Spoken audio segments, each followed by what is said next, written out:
¿Qué pasa YouTube? 6ftHax here. Happy guys, today a battle I actually had on my stream yesterday. Funny enough, I streamed like during the Nintendo Switch Direct, which I actually forgot was even going on, but it was only like the real time I had to be able to stream, and we did get introduced to two new Ultra Beasts, so let me know what you guys think about those in the comment section below.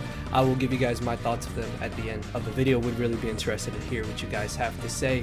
But yeah, this was a battle again I had on my stream against Tace Breeze in the OU tier. Again, been uploading a lot of UU recently because I've been wanting to try out all the new mons, so I decided to switch it up, have an OU battle here for y'all today. So going into this battle, if you guys couldn't tell, we had very similar teams. Three of the same mons, an offensive dragon type, a offensive Tapu, and then an offensive water type. So yeah, very similar builds going into this battle. So I ended up leading off with my Keldeo, as he's going to be leading off with his Ferrothorn. I honestly thought he may have led off with his Lander, so by leading off with my Keldeo, I could have potentially just gone straight for a Scald turn 1. Or as you can see, I can just get off about 95% on the Ferrothorn turn 1, which is really good because breaking down his Ferrothorn puts my Mega Deontay and my Latios in a much better position in this game, as I'm going to switch out this turn on the off chance that he did want to go straight for another Power Whip.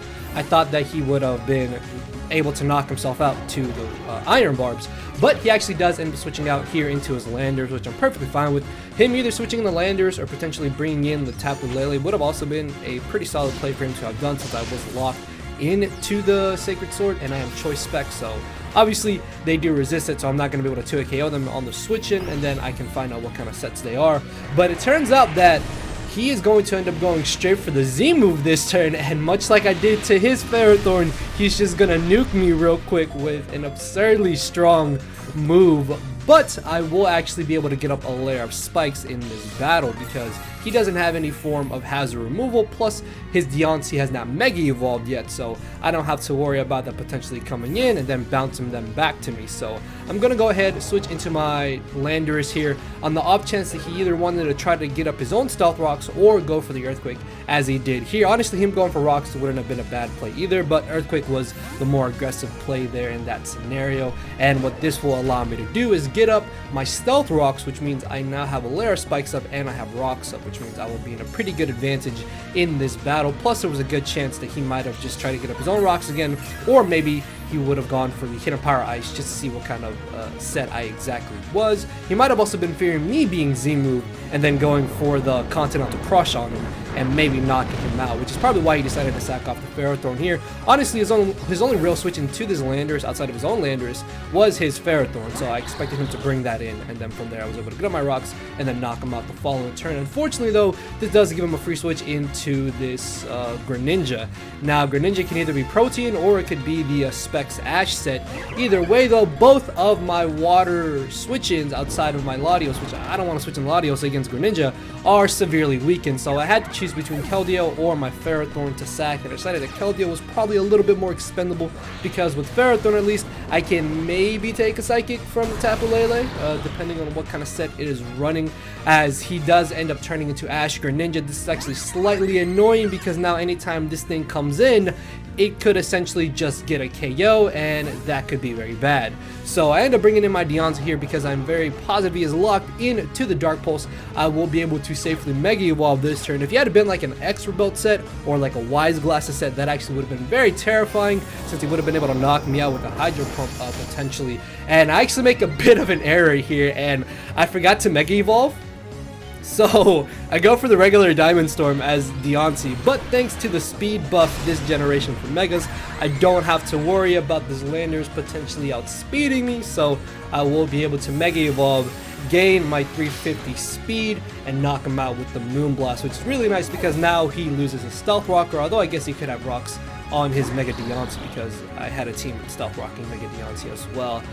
Either way though, unfortunately Greninja just comes in for free, and I'm really hoping that he's going to try and go for the Hydro Pump here, which is why I make an aggressive switch into my Latios. Realistically, Latios being a Spec set does not outspeed much on his team, and plus with me being Specs, I have to play around the potential switch into Tapu Lele or Mega Deontay on my Draco, and then this switches in to my Psychics, and then the Tapu Lele also just switches into my Psychics relatively easily there. So if he had gone for the Hydro Comb, that would have put me in a very good position, but by losing my Latios, I don't exactly lose entirely too much at the same time, so it's really not that big of an issue because I will get a free switch back into my Deontay here, and I can just safely go for a Moonblast as he ends up switching into his own Deontay. Unfortunately, I just barely failed to knock him out, and he will be able to Mega Evolve here. I'm hoping that I can at least win the speed tie so I can keep my Deontay at enough HP to where I can still safely take a Dark Pulse from the Greninja if it comes down to it.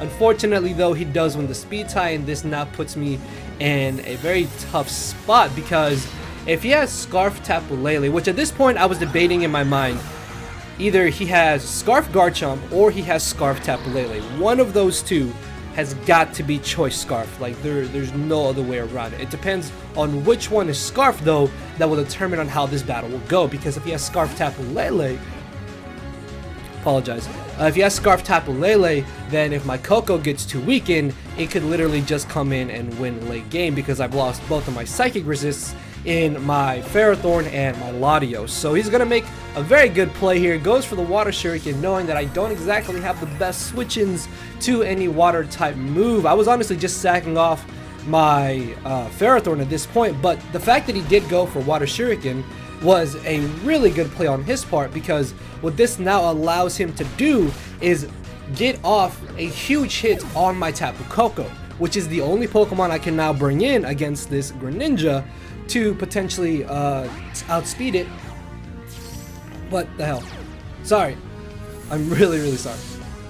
To potentially outspeed it and then knock it out. So I am going to be forced to go for the U-turn here in this scenario, as he's going to be doing a lot of damage with that Water Shuriken. And again, this now puts me in range of where Tapu Lele, if it's Scarf, basically comes in and wins. So what I decided to do was to U-turn out here into my Deontay. By bringing in my Deontay, I can bait him to want to bring in his Choice Scarf Pokemon.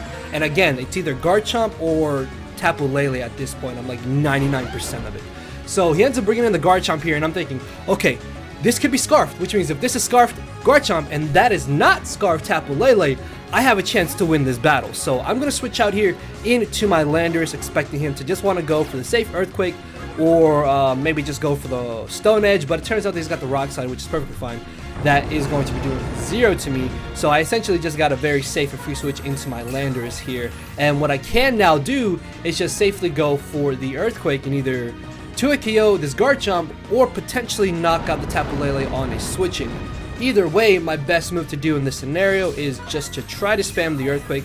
He does get a flinch here, which honestly does not matter. As you can see, Rock Slide is really not doing too much damage to me, so I can be aggressive here and go for the Earthquake. I actually thought about going for the Protect because this Landorus actually has Protect on it, but really happy I didn't do that because he does end up switching directly in to the Tapu Lele, and Earthquake will be able to do a huge amount of damage to this thing. If not, I will be able to knock it out, and much to my surprise, honestly, I am able to finish it off. So the hazard there really coming in handy, as at this point his last Pokemon is going to be the Garchomp, which again I'm convinced is now Choice Scarf because he brought it in against my Mega Deontay, and he didn't bring in the Tapu Lele against Mega Deontay. So I will be able to beat this Landorus, this Garchomp, sorry, 1v1 with my Landorus, as I just go for the Protect here. Honestly, just wanted to gain back a little bit more HP. It doesn't really matter what he wants to lock himself into, but I do want to try and keep this Landorus at as much HP as possible, because he already flinched me once.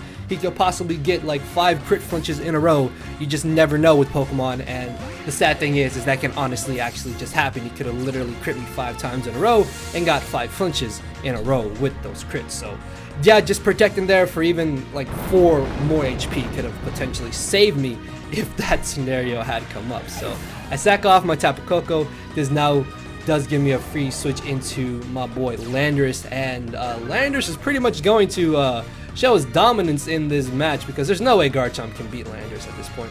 And he's just going to end up running there because he knows it's basically a losing battle. Earthquake would have been a 2-hit KO either way, but there was really nothing that the Garchomp could have done there unless he had hacks me out. But yeah, that is going to be the victory in my favor. So yeah, honestly, like the outcome of this battle literally came down to whether or not he had Scarf Tapu Lele or Scarf Garchomp, and thankfully it was Scarf Garchomp and not Scarf Lele. And I was able to pull out the victory. So yeah, I do want to try and plan to stream more often. But back to what I mentioned before the battle, the new Ultra Beast. If you guys don't know what they are, I'll try to put a link somewhere down in the description for you guys to go check them out. But I actually really like UB Assembly. I'm a big fan of like just walls and defensive Pokemon in general, so really hoping this thing turns out to be a monster. It could be like Celesteela, where it has a lot of good bulk, but also has some decently good offensive presence, and then it may be able to learn like Rock Polish or like Autotomize or something. That would be really cool. UB Burst, I think, is the clown looking one. That one looks kind of interesting. I'm really interested to see more about it.